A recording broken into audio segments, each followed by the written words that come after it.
सुरेंद्र दुबे हास्य कविताओं के व्यंग्यवादी लेखक और कवि रहे। वे पेशे से एक आयुर्वेदिक चिकित्सक भी थे।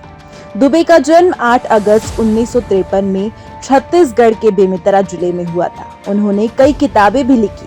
वह कई मंचों और टेलीविजन शो पर दिखाई देते रहे। उन्हें भारत सरकार द्वारा 2010 में देश के चौथे उच्चतम भारतीय नागरिक पुरस्कार पद्मश्री से सम्मानित किया गया था।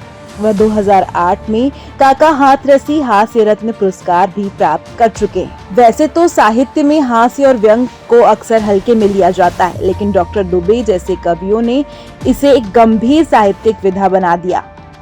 उनकी कविताएं केवल हंसी नहीं देती थी, वे लोगों को भीतर झांकने का मौका भी देती थी। मंच पर उनका आत्मविश्वास, प्रस्तुति की शैली और चुनी हुई शब्दावली श्रोताओं को बांध कर रखती थी। वे कई राष्ट्रीय कवि सम्मेलनों का हिस्सा रहे। दूरदर्शन और अन्य चैनलों पर भी उन्होंने अपनी उपस्थिति से कविताओं को घर घर पहुंचाया। हास्य में गंभीर बात कहने की जो कला उन्होंने विकसित की, वह उन्हें समकालीन कवियों से विशेष पंक्ति में खड़ा करती थी।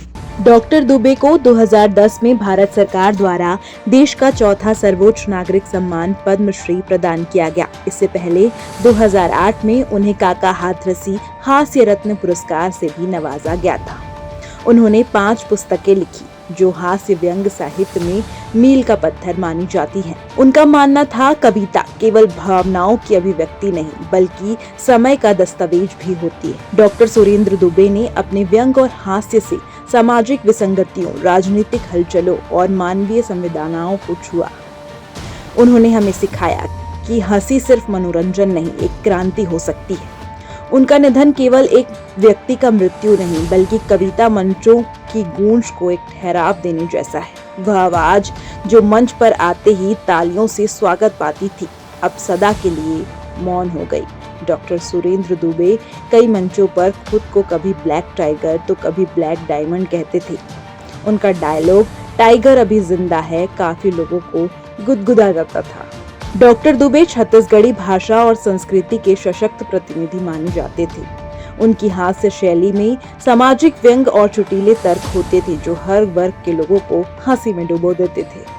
डॉक्टर दुबे न केवल छत्तीसगढ़ बल्कि देश भर के साहित्य प्रेमियों के दिलों में हमेशा जीवित रहेंगे। हास्य और व्यंग के क्षेत्र में उनका योगदान हमेशा प्रेरणा स्रोत बना रहेगा। उनके निधन की खबर से साहित्यिक जगत, राजनीतिक हलकों और प्रशंसकों में गहरा शोक है। सोशल मीडिया पर उन्हें श्रद्धांजलि देने वालों का तांता लगा।